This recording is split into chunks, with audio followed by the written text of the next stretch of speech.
Good evening, everyone. Welcome to Unity of New Westminster. Thank you for being here on this cold and soon-to-be snowy evening. We are going to begin our service by singing that classic carol, "O Come All Ye Faithful." Please stand and join and sing, sing, sing.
Thank you. Please be seated.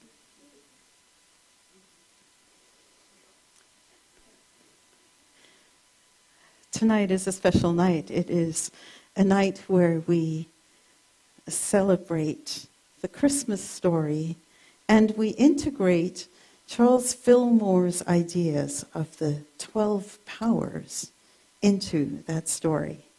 And it's a beautiful ceremony. And in the interest of that ceremony, keeping the flow calm and keeping it uninterrupted, we won't be having any announcements, we won't be having any offering, we're just going to allow that ceremony to flow. And so let's begin with a time of quiet prayer. As I invite you to close your eyes, if that is comfortable for you,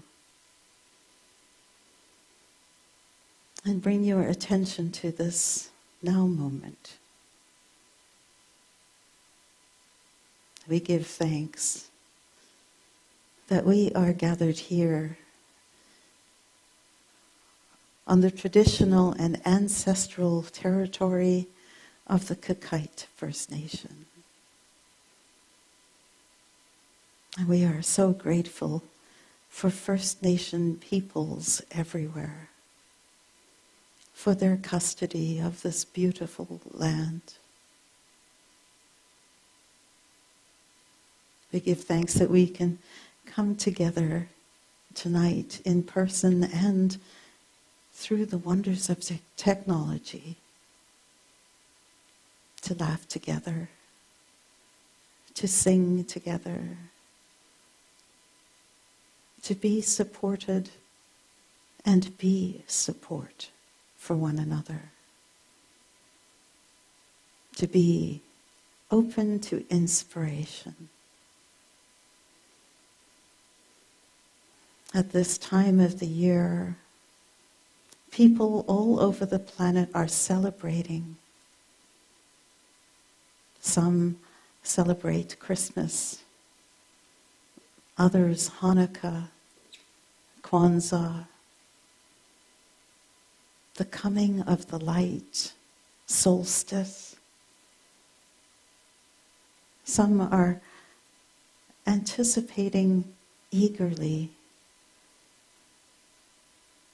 the connection with family and friends as they give and receive gifts which represent good regard, love, and our desire to give.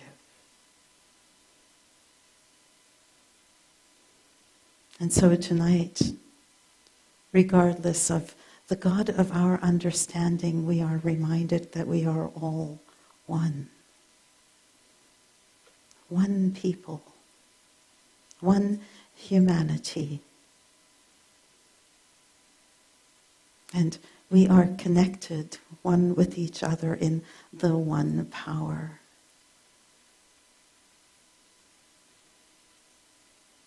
And it is in that power that we live, that we breathe, that we move and have our being.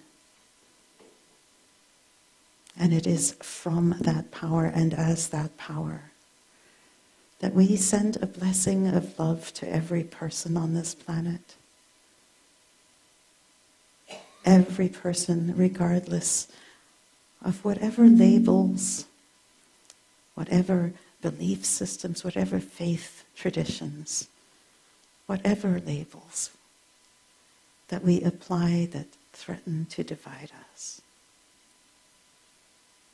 We peel beneath those labels to our oneness, and we send a blessing of love, of peace, of contentment and upliftment to every person. And so it is. Amen.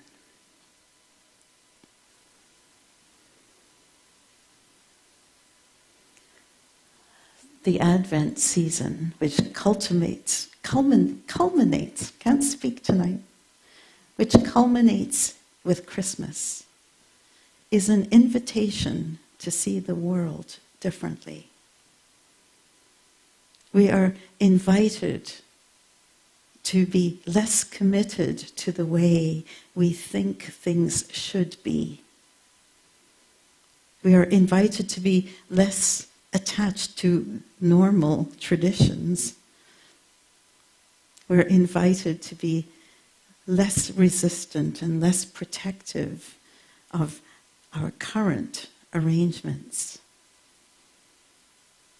Instead, we are invited to consider the world that we want to create. We are invited to step into our power as creative beings, and in that power to add justice and peace and comfort to the world around us. At Christmas, we are invited to birth a greater reality for ourselves and for the world. And we enjoy the stories and the characters of the Bible as they are written. And at Unity, we also believe that the people, the places, and the events that we see in Scripture are representations of thoughts and traits within ourselves. And Charles Fillmore, the co-founder of Unity, wrote a book called The 12 Powers of Man, in which he sees the 12 disciples of Jesus as representations of abilities that each of us have, traits that we want to develop. And these abilities would work together to help us to evolve so that we are working in perfect balance into a perfect and whole expression of our humanity. And those are what he calls the 12 powers. We see them in the actions of the disciples. We also see them, and examples of them, in the Christmas story, as well as within us. And so we look at these 12 powers tonight in the context of the characters of the Christmas story, turning our eyes towards ways that we can activate these powers within us during this, the darkest time of year in the northern hemisphere. They are core abilities within each of us that we use whether we know it or not, whether we are aware of it or not. And so part of our goal is to consciously turn our attention to these choices that we can make. And when we use them together, we can master the art of living. And the 12 powers are faith and strength, release and new life, order and zeal, also known as enthusiasm, wisdom and love, power and imagination, and understanding and will. And tonight we will light these 12 candles, each of them representing one of the powers, to celebrate the 12 natural abilities that express and enfold from us. And so we begin with faith, the blue candle. The blue candle represents the faculty of faith. In our body, we imagine faith to be in our brain, between the two hemispheres of our brain, deeply centered in a place where the artistic as well as the intellectual side are connected. Faith is represented as dark blue, the color of night turning to day. And in the Christmas story, we see faith represented in the behavior of Mary. Mary holds a very special place in our hearts because she is the quintessential activity of faith. The angel Gabriel, a divine visitor, knocks on the door of Mary's heart and asks her to do the impossible. This news likely brought Mary some fear. She very likely questioned what was happening, and she certainly would have had uncertainty about her future. Yet, the moment she stepped forth in faith into an unknown future, she created a space within herself for limitless possibilities to be born. I'm going to ask Lyle to light faith.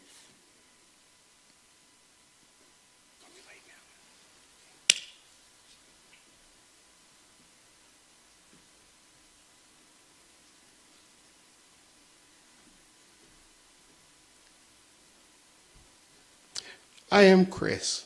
No, you're not. Yes, I am. No, I am Chris. Oh, sorry, I did it again. Oh, my. I am Lyle.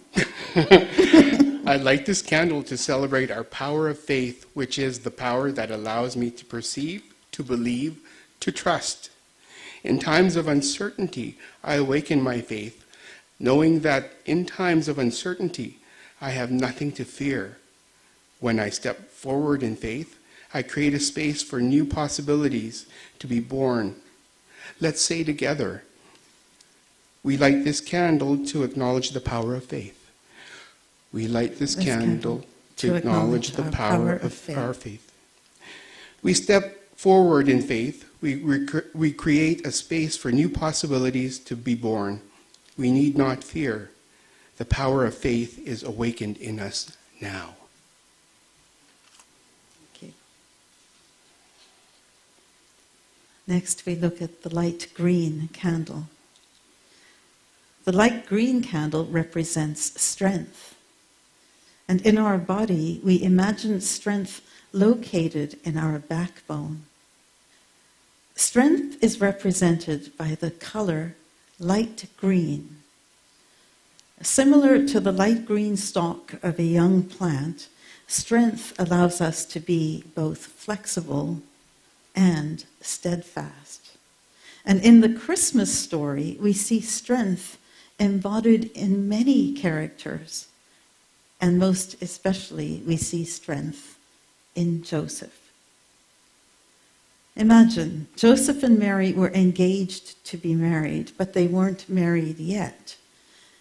So his surprise must have been immense when Mary announced that she was expecting a baby. In those days, it would have been accepted, maybe even expected, for Joseph to end the engagement. It would have been horrifying. But rather than break off their relationship, Joseph remained strong and stood by Mary. He represents strength, that power to be both strong, flexible, and steadfast. He is that stabilizing voice within us that reminds us that we have the strength to persevere and the strength to adapt in the face of uncertainty, especially when the path is not what we expected it to be.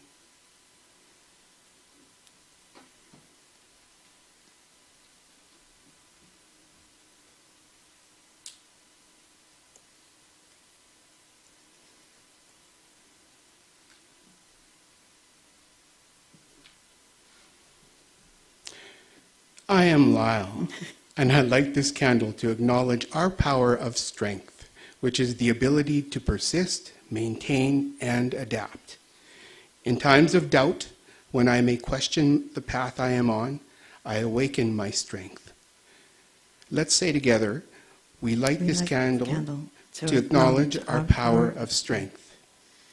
We use this strength to endure, to stay the course, and to persist as we grow in awareness that we are holy. The power of strength is awakened in us now. So we pair the candles for faith and strength because they complement each other. Next slide, please. When we step forward in faith, we have a deep inner knowing about what is ours to do. And when we combine faith with the perseverance of strength, we stay the course. We stay the course despite our doubts and our fears about the future. Faith and strength together create a mighty force for change in the world. Next, we look at the brown candle. The brown candle represents our ability to release. And in our body, we locate that ability in our intestine and in our abdomen. In color, we represent release with the color brown, the color of stagnation.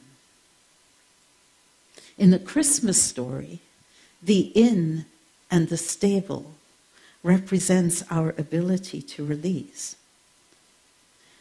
In Scripture, we are told that Jesus has royal lineage.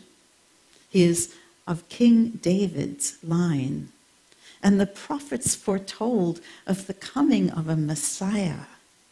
And one might expect that the coming of a Messiah, that this Messiah with royal lineage would be born in grand circumstances, or at least indoors. But there was no room at the inn. So Jesus, this man who changed the world, who lived a life of highest good, was born in less than ideal circumstances. He was born in a stable. This is a reminder that we are not our circumstances. The good that we are and the good that we are capable of sharing with the world need not be defined by outer circumstances, by outer appearances. And when we let go of expectations and attachments to what should be, when we let go of the thoughts that do not serve us, then that power to release enables us to surrender to what is. And it helps us to release ideas that can cause suffering for us. With release, we free ourselves from stagnation. We make room to experience new good from unexpected new places.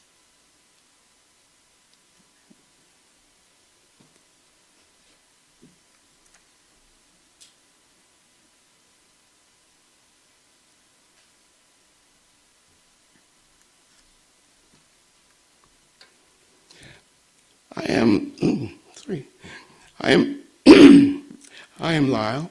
I'd like this candle to acknowledge release, which is our power to surrender and let go of thoughts, feelings, experiences, and expectations that are not of our highest good.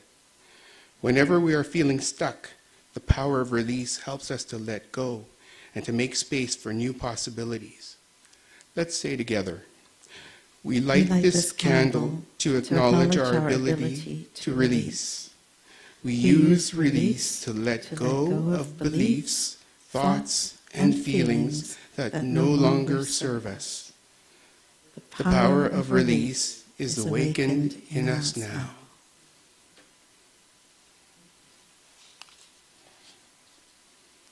And so we move to the red candle.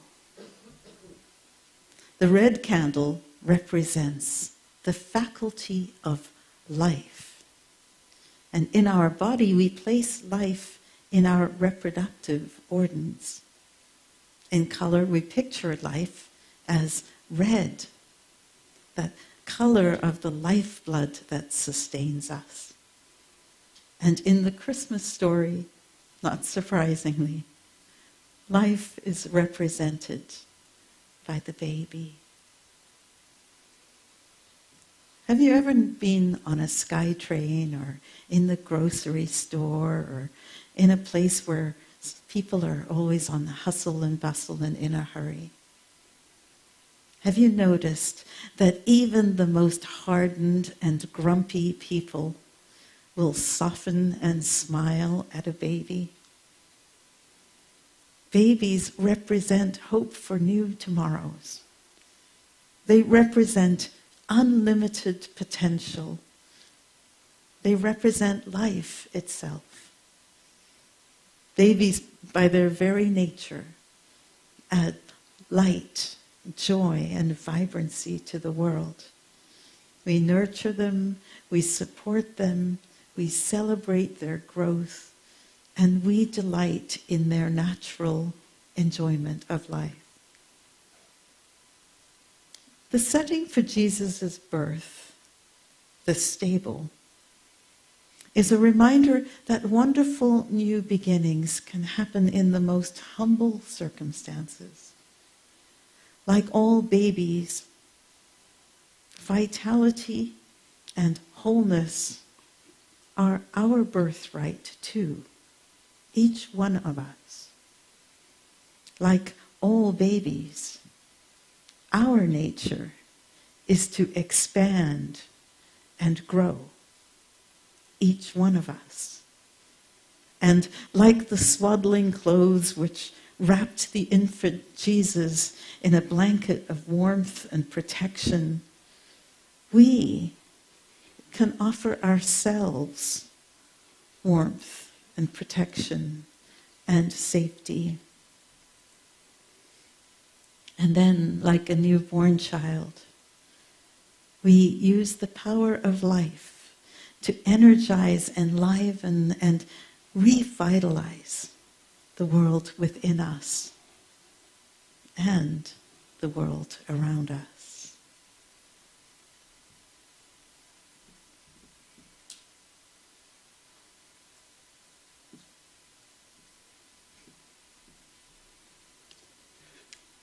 I am Lyle.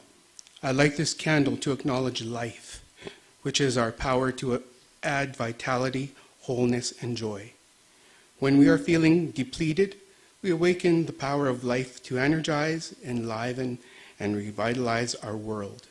Let's say together, we light this candle to acknowledge our faculty of life. We use life to energize, enliven, and revitalize the world around us and around us. The power of life is now awakened in us. We link the power of release with the power of life. When we release, we let go of thoughts and attachments that no longer serve us. And when we release, we make space for new life, for new energy. Our power of life adds vibrancy and freedom and vitality to our lives and to the world. Please stay seated as we sing and think about that manger scene with Away in a Manger.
The dark green candle represents order.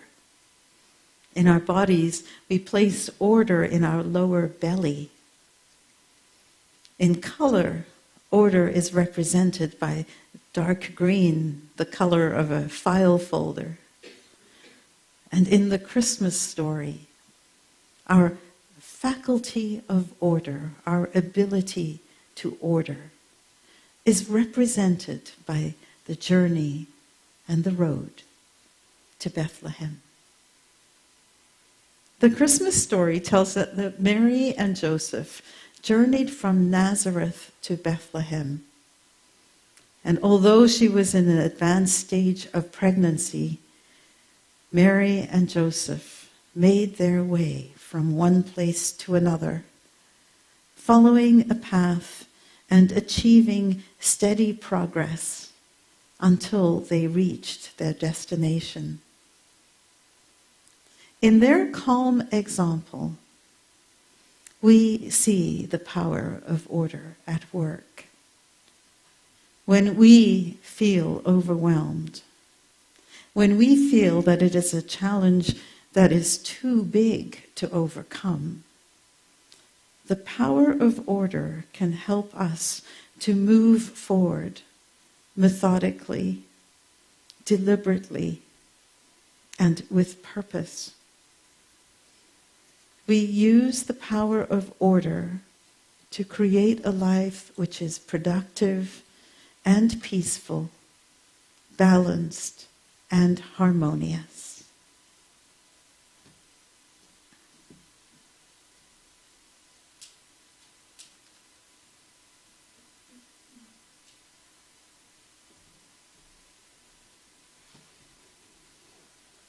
I light this candle to acknowledge the faculty of order, which is our power to organize. We use order to move forward, to complete goals, to create a life which is balanced and productive. We light this candle to acknowledge our faculty of order. Let's say this together. We light this candle to acknowledge our faculty of order. We use order to create a life which is balanced, harmonious, productive, and peaceful. The power of order is awakened in us now. The orange candle represents zeal, also known as enthusiasm or excitement. In our body, we picture zeal between our shoulder blades, at the base of our neck. And in color, zeal is represented by orange, like that orange fruit that is so yummy at this time of year, that we enjoy the juice and the zest for life. And in the Christmas story, zeal is represented by the heavenly hosts, also known as angels. The prophet Isaiah wrote that at the birth of the child, who would become the Prince of Peace, that heavenly hosts would express, quote, the zeal of the Lord. In the Gospel of Luke, the heavenly hosts ring out a song of Jesus' birth. And suddenly there was with the angel a multitude of the heavenly hosts praising God. This awe-inspiring image represents the universal force of passion and excitement, which urges us to grow and enthusiastically move forward in life. We use the power of zeal to energize and to inspire, to bring passion and excitement to our lives and to the lives of the people around us. Whenever we feel bored, the power of zeal can excite and motivate us to discover new passions that bring new meaning to our lives.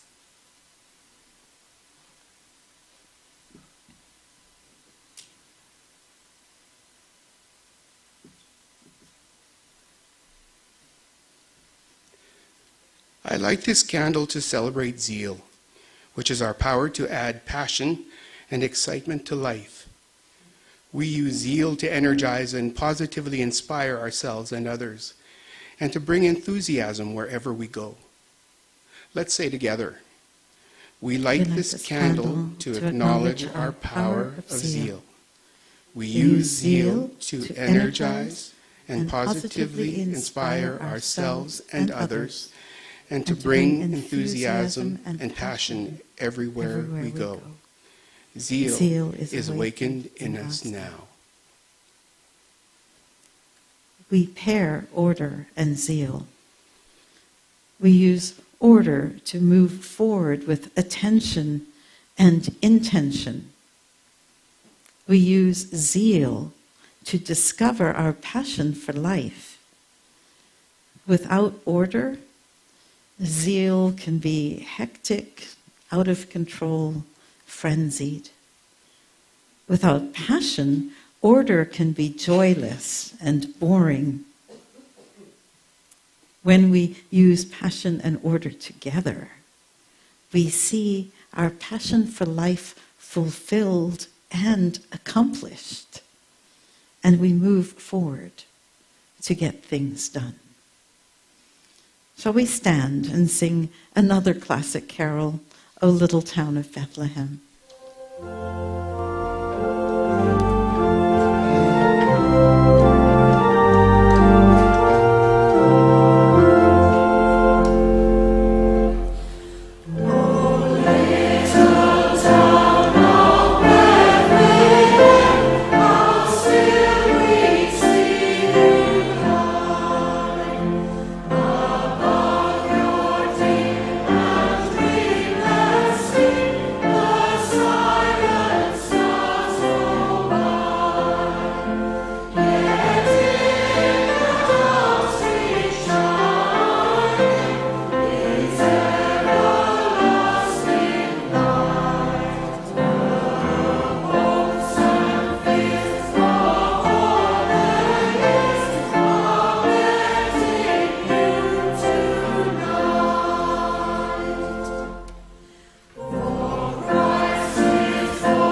And so we move to the yellow candle. The yellow candle represents wisdom. And in our body, we locate wisdom in the stomach. In color, it is yellow, the color of warm light, of sunshine. In the Christmas story, the wise men embody wisdom. Herod the king wanted to find Jesus. He told the wise men to return to him after they found the child and to let him know where Jesus was. But the wise men had a vision that they should leave the country by another road rather than returning to Herod. And they chose to act on that vision at great risk to their well-being. The wise men, also known as the Magi, represent our capacity to seek inner guidance and answers, and to use that insight to make wise decisions about the actions to take. Wisdom leads us to follow our inner discernment. And when we engage the power of wisdom, we respond to the still small voice within us that offers insights about thoughts and actions. We follow our inner wisdom, even when it seems that doing so will defy the expectations and commands of others.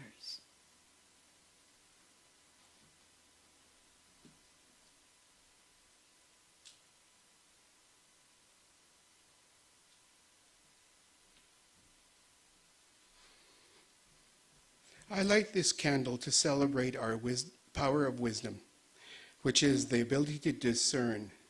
We use wisdom to follow our inner guidance and choose thoughts and actions which serve the highest good. Let's say together,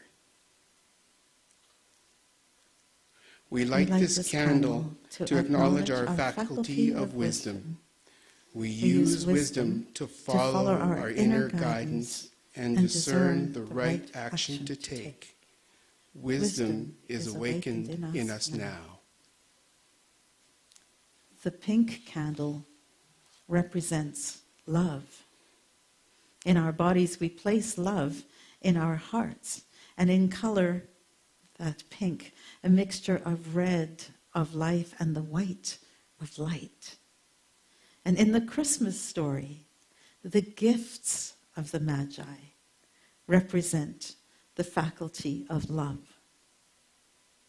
In the Gospel of Matthew, the gifts that the wise men brought to Jesus are gold, frankincense, and myrrh. These gifts were rare, precious, and priceless in Jesus' world. The wise men gave these gifts as a sign of their love and devotion. The gifts of the Magi remind us that we are each able to give the priceless gift of love and belonging at Christmas and any time. We have the power of love within us, and we commit to sharing our gift of love with ourselves and with others. This power of love acts like a magnet which attracts and connects us to one another. It harmonizes, it unifies us, it binds and bonds us together. Wherever there is discord, love is the answer.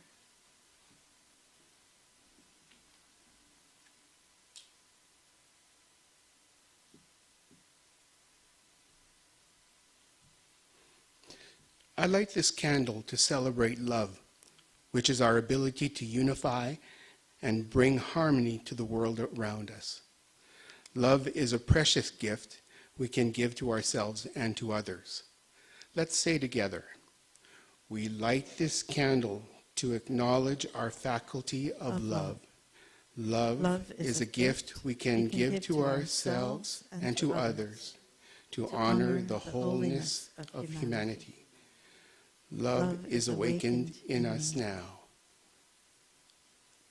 We pair the candles for wisdom and love because they complement each other. Wisdom without love will come across as knowledge without feeling, knowledge without heart. Love without discernment can lead to overgiving and poor decisions. And I often joke that love without discernment is teenager. Anyway, when we combine, and maybe not even teenager, when we combine wisdom with love, we respect every person, including ourselves. Working together, love and wisdom lead to contentment and to the highest good for all. Today, December 22nd, would have been my father's 93rd birthday. And I, with your permission, am going to read a story that he told me when I was just a little girl. It is called The Gifts of the Magi, and it is written by O. Henry. $1.87. That was all. She had put it aside, 1 cent and then another in her careful buying of meat and other food. Della counted it 3 times. $1.87. And the next day would be Christmas. There was nothing to do but fall on the bed and cry. Della finished her crying and cleaned the marks off from her face. She stood by the window and looked out with no interest. Only $1.87 to buy a gift for Jim. Her Jim. She had had many happy hours planning something nice for him, something nearly good enough, something almost worth the honor of belonging to him.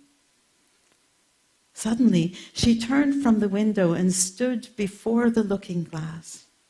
Her eyes were shining brightly, but her face had lost its color.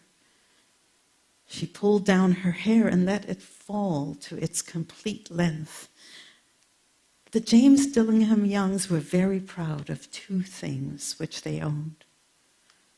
One thing was Jim's gold watch. It had once belonged to his father. And long ago, it had belonged to his father's father. The other thing was Della's hair. Della's beautiful hair fell about her, shining like a falling stream of brown water. It reached below her knee. It almost made itself into a dress for her. And then she put her hair back up on her head, nervously and quickly. She put on her old brown coat, she put on her old brown hat, and with the bright light still in her eyes, she moved quickly out of the door and down to the street, where she stopped. The sign said, Mrs. Sofroni, hair articles for all kinds. Up to the 2nd floor, Della ran and stopped to get her breath. Mrs. Sofroni, large, too white, cold-eyed, looked at her. Will you buy my hair? Said Della. I buy hair, said Mrs. Sofroni. Take your hat off and let me look at it. Down fell the brown waterfall. $20, said Mrs. Sofroni, lifting the hair to feel its weight. "Give it to me, quick," said Della. Oh, and the next 2 hours seemed to fly. She was going from one shop to another to find the perfect gift for Jim. And she found it at last. It had surely been made for him and for no one else. There was no other like it in any of the shops, and she had looked in every shop in the city. It was a gold watch chain, very simply made. Its value was in its rich and pure material. Because it was so plain and simple, you knew that it was very valuable. All good things are like this. It was good enough for the watch. As soon as she saw it, she knew that Jim must have it. It was like him, quietness and value. Jim and the chain both had quietness and value. She paid $21 for it, and she hurried home with the chain and her remaining 87 cents. With that chain on his watch, Jim could look at his watch and learn the time anywhere he may be. Though the watch was so fine it had never had a fine chain, he sometimes took it out and looked at it only when no one could see him do it. When Della arrived home, her mind quieted a little. She began to think a little more reasonably. She tried to cover the sad marks of what she had done. Love and large-hearted giving, when added together, can leave deep marks. Love and large-hearted giving, when added together, can leave deep marks. It is never easy to cover these marks, dear friends. Never easy. Within 40 minutes, her head looked a little better. With her short hair, she looked wonderfully like a schoolboy. She stood at the looking glass for a long time. "If Jim doesn't kill me," she said to herself, "before he looks at me a second time, he'll say I look like a girl who sings and dances for money. But what could I do? What could I have done with $1.87? At 7 p.m., Jim's dinner was ready for him. He was never late. Della held the watch chain in her hand and sat near the door where he always entered.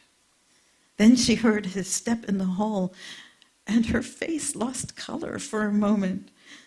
She often said little prayers quietly about simple, everyday things. And now she said, "Please, God, make him think I am still pretty." The door opened, and Jim stepped in. He looked very thin, and he was not smiling. Poor fellow, he was only 22 and with a family to take care of. He needed a new coat, and he had nothing to cover his poor hands. He stopped inside the door. He was as quiet as a hunting dog when it is near a bird. His eyes looked strangely at Della, and there was an expression in them that she could not understand. It filled her with fear. It was not anger, nor surprise, nor anything she had been ready for. He simply looked at her with that strange expression on his face. Della went to him. "Jim, dear," she cried, "don't look at me like that. I had my hair cut off and sold it. I couldn't live through Christmas without giving you a gift. My hair will grow again. Let's be happy. You won't care, do you? Will you? My hair grows fast, and it's Christmas. Let's enjoy." You don't know what a beautiful gift I've got for you. You've cut off your hair? Jim said slowly. He seemed to labor to understand what had happened. He seemed not to feel sure that he knew. I cut it off and sold it, said Della. Don't you like me now? I'm me, Jim. I'm the same without my hair. Jim looked around the room. You say your hair is gone? You don't have to look for it, said Della. I sold it, I tell you. Sold and gone too. It's the night before Christmas, boy. Be good to me because I sold it for you. Maybe the hairs of my head could be counted, but no one could ever count my love for you. Shall we eat dinner, Jim? Jim put his arms around his Della. For 10 seconds, let us look in a different direction. $8 a week or $1 million a year. How different are they? Someone may give you an answer, but it will be wrong. The Magi brought valuable gifts, but that was not among them. My meaning will be explained soon. From inside the coat, Jim took something tied in paper. He threw it upon the table. I want you to understand me, Del, he said. Nothing like a haircut could make me love you any less. But if you'll open that, you may know what I felt when I came in. White fingers pulled off the paper, and then a cry of joy, and then a change to tears. For there lay the combs that Della had seen in a shop window that she had loved for some time. Beautiful combs with jewels, perfect for her beautiful hair. She had known they cost too much for her to buy them. She had looked at them without the least hope of owning them. And now they were hers, but her hair was gone. And she held those combs to her heart, and at last was able to look up and say, my hair grows so fast, Jim. And then she jumped up and said, oh. Jim had not yet seen his beautiful gift. She held it out to him in her open hand. The gold seemed to shine softly, as if with her own warm and loving spirit. Isn't it perfect, Jim? I hunted all over town to find it. You'll have to look at your watch 100 times a day now. Give me a watch. I want to see how they look together. Jim sat down and smiled. Della, he said, let's put our Christmas gifts away and keep them a while. They're too nice to use now. I sold the watch to get the money to buy the combs. And now, I think we should have our dinner. The Magi, as you know,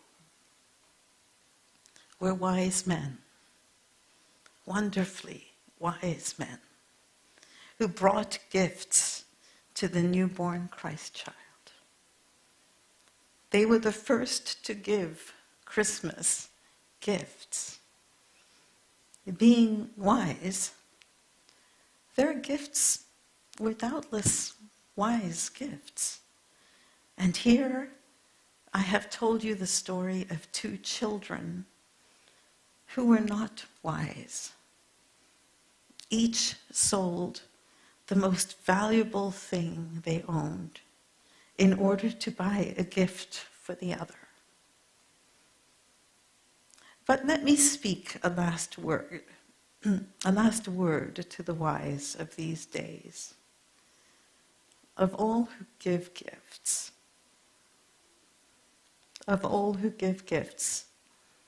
these two were the most wise. Of all who give and receive gifts, such as they are the most wise. Everywhere, they are the wise ones. They are the Magi. The story by O. Henry, called The Gifts of the Magi.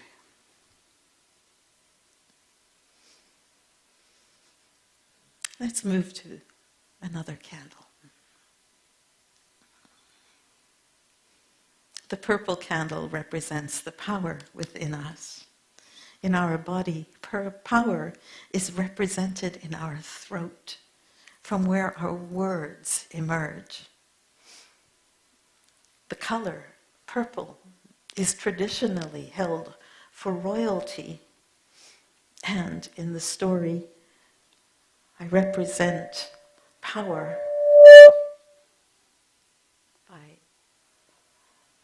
by the road to Bethlehem, the city of Bethlehem.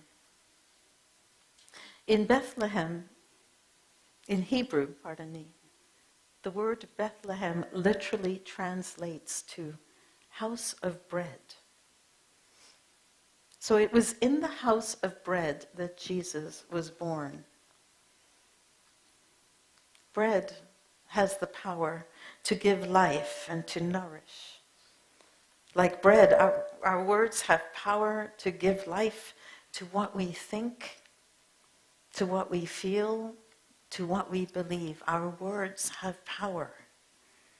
We have the power to transform our life experiences and the world around us with the power of our thoughts, with the power of our words.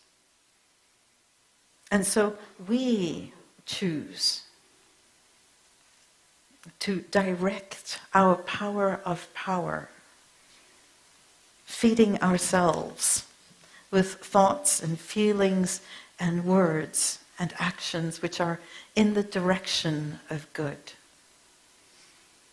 We have the ability to respond to life's experiences with the power of our word.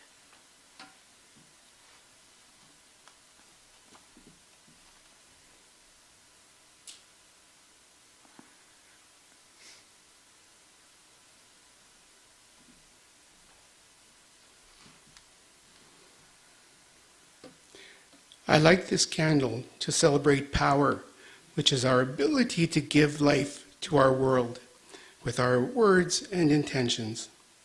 We use power to choose actions, words, and thoughts that align with our values of love, joy, and peace. Let's say together, we light this candle to acknowledge our faculty of power. We use power to give life to words and actions that create more good in our world.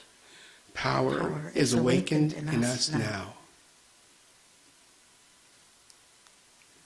The light blue candle represents imagination. And in our body, we place imagination between our eyes. That light blue that we assign for imagination is the color of that limitless sky that we see on a beautiful, clear day. And in our Christmas story, our ability to imagine is represented by the star. In the Gospel of Matthew, the wise men were guided by a star to Jesus. The star lit their path and allowed them to follow a way to the beginning of a new world. The star symbolizes our ability to imagine and envision a transformed world, and then to follow that vision, to follow that star, in order to express more wholeness and joy. We use the power of imagination to create and give shape to new and greater experiences, to see things from different points of view, and to envision and express creative possibilities that support solutions and work for everyone in an effort and in an atmosphere of compassion and joy and courage and peace.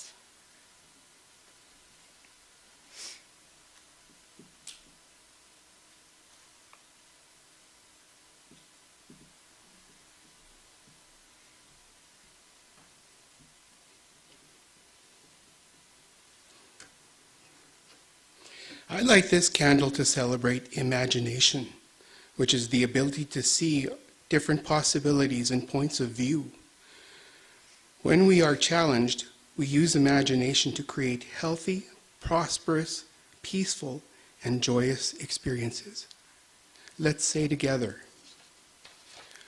we light the candle to acknowledge our faculty of imagination. We use imagination to create healthy, prosperous, peaceful, and joyous experiences.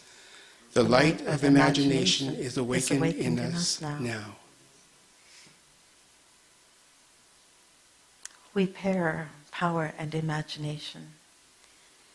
Power lies in the words that I say. Too much power can express as bossiness. Too little power can express as a reluctance to speak up. Imagination allows us to see other possibilities for challenges that may seem daunting. When we pair imagination and power, we can speak with words that inspire. We approach life with creativity and speak with compassion to create a world that works for all.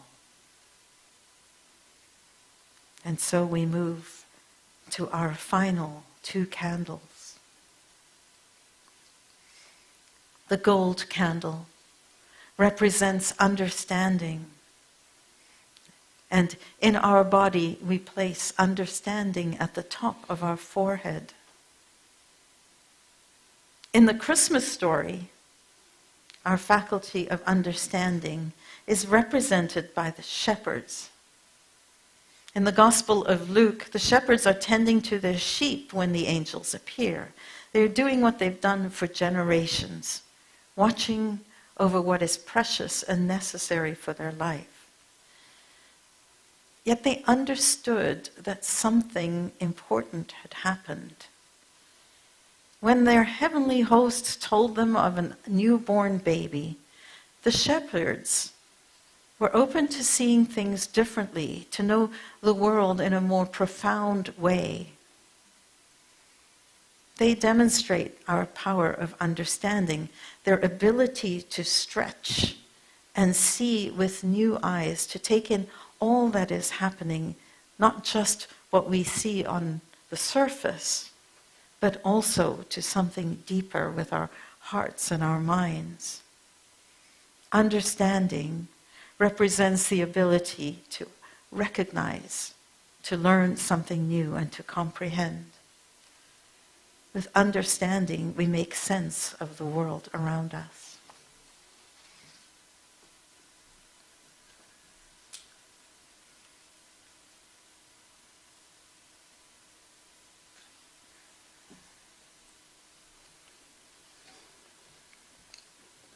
I light this candle to celebrate understanding, which is our ability to comprehend, to make sense of ideas, to reflect on our own experiences, and to make room for the points of view of others.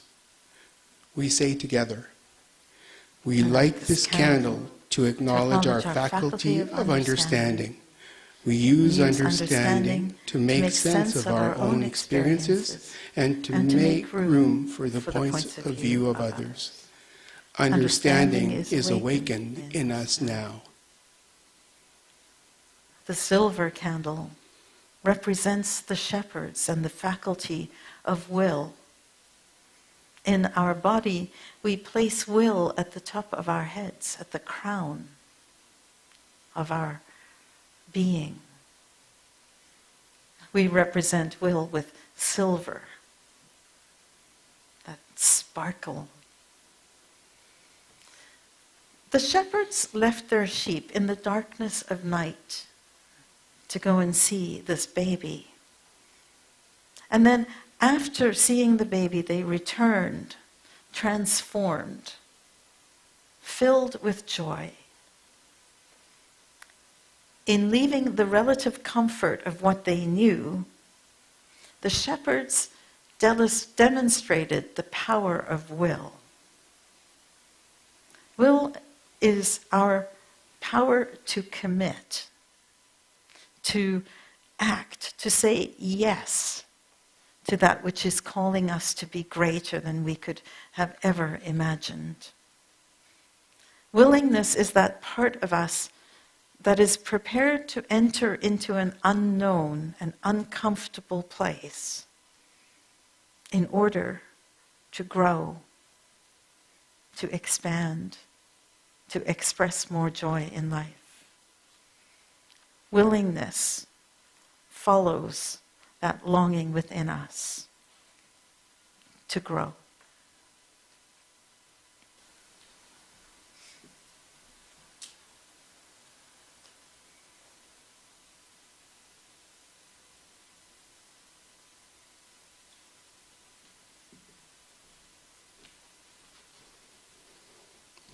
I light this candle to celebrate will, which is our ability to choose, take action, and stick with it. We use will to apply the changes that we want to expand in our lives. We say together, we light this candle to acknowledge our faculty of will. We use will to choose the wisest response from the many choices we face in any situation. Now. You may have noticed that both understanding and will were represented by shepherds. Understanding and will work together. Understanding without will is knowledge without action. Will without understanding can come across as force and bullheadedness. But when we pair understanding and will, we act on the knowledge that we have. And when they work together, our lives can be transformed. Let's sing while shepherds watch their flocks by night.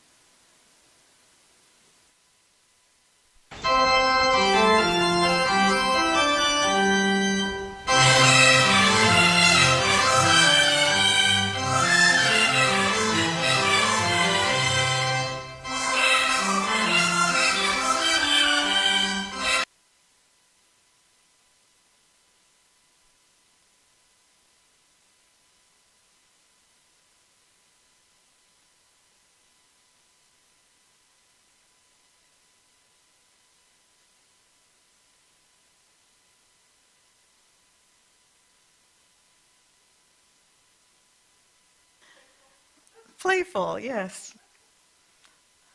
I was debating. I'm like, how can I let Richard know that I don't want that song because we're running short of time? And then it did it for me. Let's look at the white candle, the final candle. This white candle represents the baby Jesus. Did you know that when all the colors of the rainbow are added together, the resulting color is white? We call the white candle the Christ candle. And it represents the perfect application of all that we have spoken about today.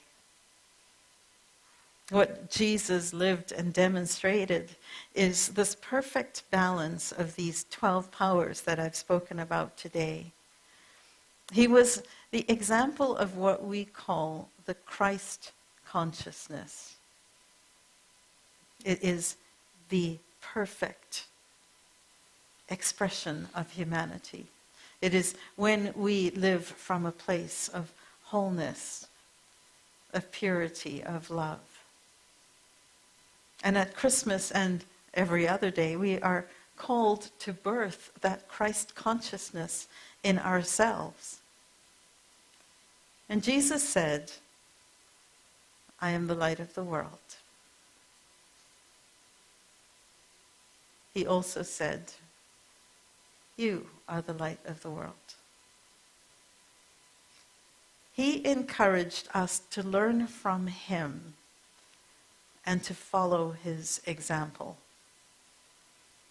He wanted us to remember that we are the light of the world. The baby represents perfection. And each of us was once that perfect baby, filled with potential, filled with unconditional love. And I invite you to remember that you are still that perfection. When we apply our innate abilities, these powers, in perfect proportion, then we allow the light that is us to shine. We light ourselves up, and we light up the world. We add peace, we add joy, we uplift. And so tonight, we light the Christ candle, which represents the perfection in us. At Christmas and every day, let us, each of us, strive to apply our natural abilities in perfect proportion. You are the light of the world.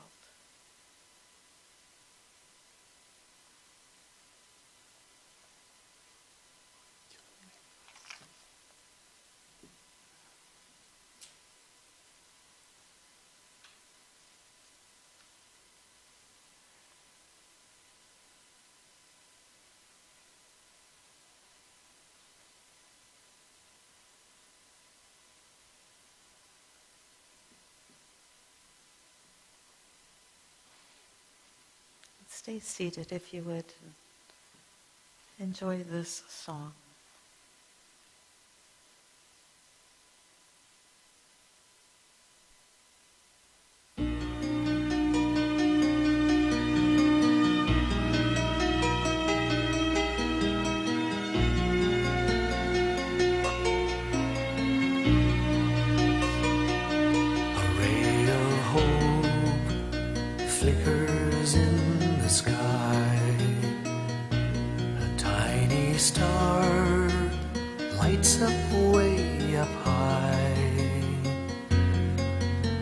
Across the land dawns a brand new morn. This comes to pass when a child is born. A silent wish sails the seven seas. The winds of change whisper in the trees. and the walls of doubt crumble, tossed and torn. This comes to pass when the child is born. A rosy dawn settles all around. You've got to feel you're on solid ground. For a spell of truth, no one seems forlorn. This comes to pass when the child is born.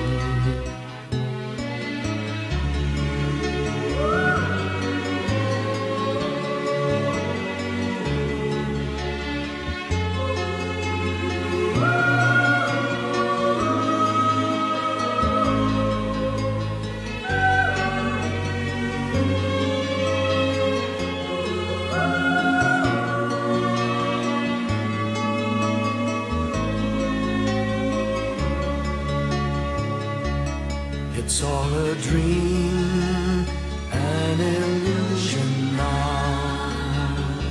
It must come true sometime soon, somehow. All across the land dawns a brand new morn. This comes to pass when the child is born. It's all a dream, an illusion now.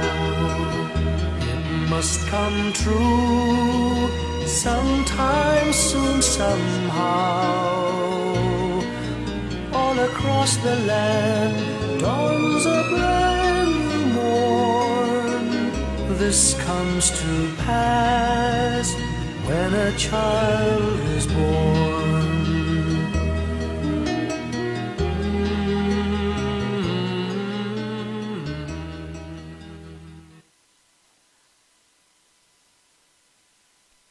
So I invite you to close your eyes with me for a moment. And imagine that child that is you being reborn at Christmas. That perfection that you are. And in a moment, I will invite you all to come up to the front one by one and light a candle from 1, 2, 6, or all 12 of those powers. As we awaken and activate areas in our life that we want to develop, to create that perfect picture. And so do we wish for faith, dark blue, or strength, pale green? Is there something that we are ready to release? Brown. Are we ready to give new life in an area of our life? Red. Is there a place in my life or yours that could benefit from more order? Dark green. Or would I enjoy adding more vitality to my life, more zest? Orange.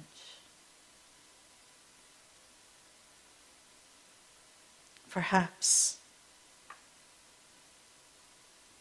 I want to tap into my inner wisdom. Yellow.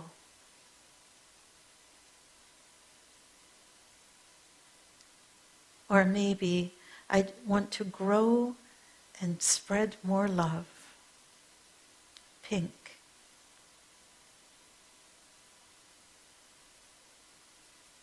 Perhaps I want to awaken my power of power, the power of my word. Purple.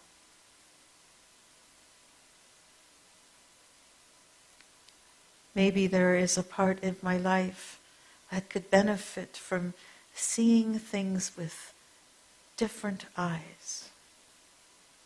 Imagination. Sky blue.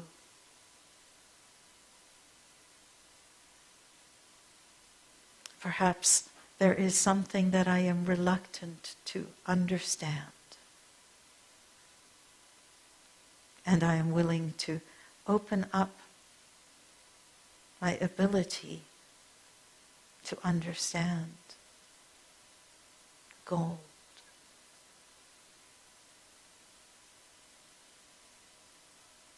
Perhaps I have the knowledge, and I would like to develop my sense of willingness. Silver.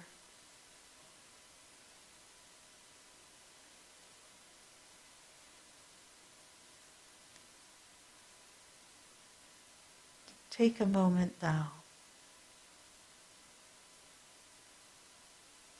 Think of the characters in our story.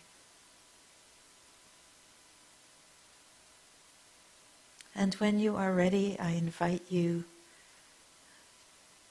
to open your eyes gently. Come to the front. Choose the spare taper candle to light as a seed light one of the little lights that are on the table. And then please leave them there so that we have a table with glittering lights that are added to our colored 12-hour candles.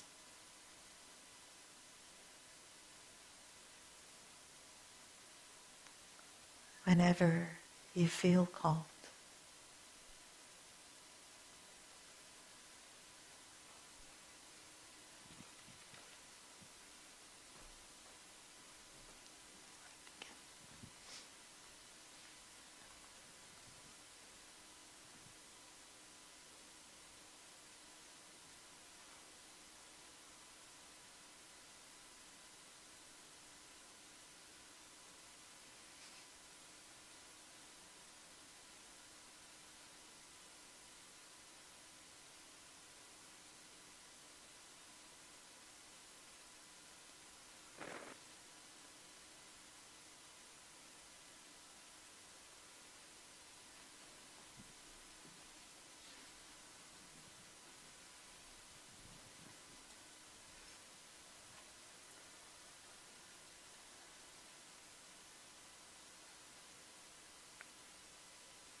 Take a moment and look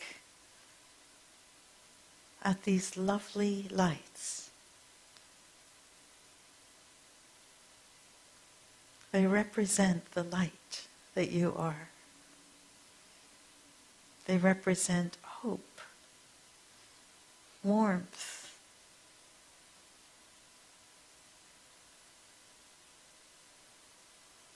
brightness. And one light can spread so much and never be diminished. So this Christmas, as you celebrate the birth of Jesus, our way shower, our example, I invite you to celebrate your own birth, your own light.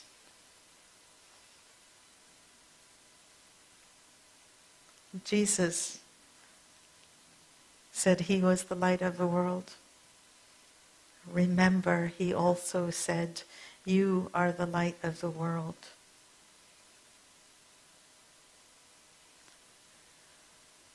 Take these powers that you have and put them to work for you.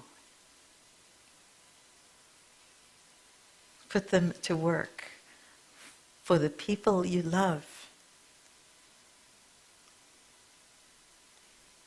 And when you do so, by definition, I promise you, the ripple effect will matter. And just like these candles, your energy will not be diminished. You are the light of the world. Let's stand and sing our final hymn tonight. Hark, the herald angels sing.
I am the light of God. I am the love of God. I am the power of God. I am the presence of God. Wherever I am, God is. I am the light of God. I am the love of God. I am the power of God. I am the presence of God. Wherever I am, God is. You are the light of God. You are the love of God. You are the power of God. You are the presence of God.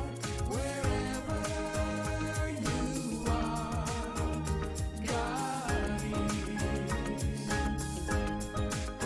You are the light of God.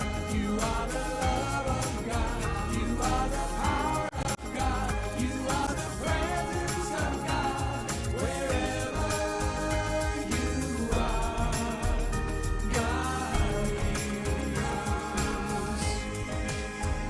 We are the light of God. We are the love of God. We are the power of God. We are the presence of God. Wherever we are, God is. And all is well.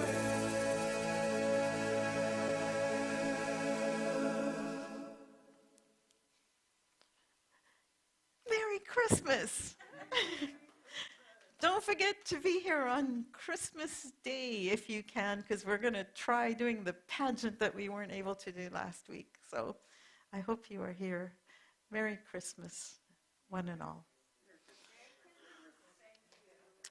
Blessings to you.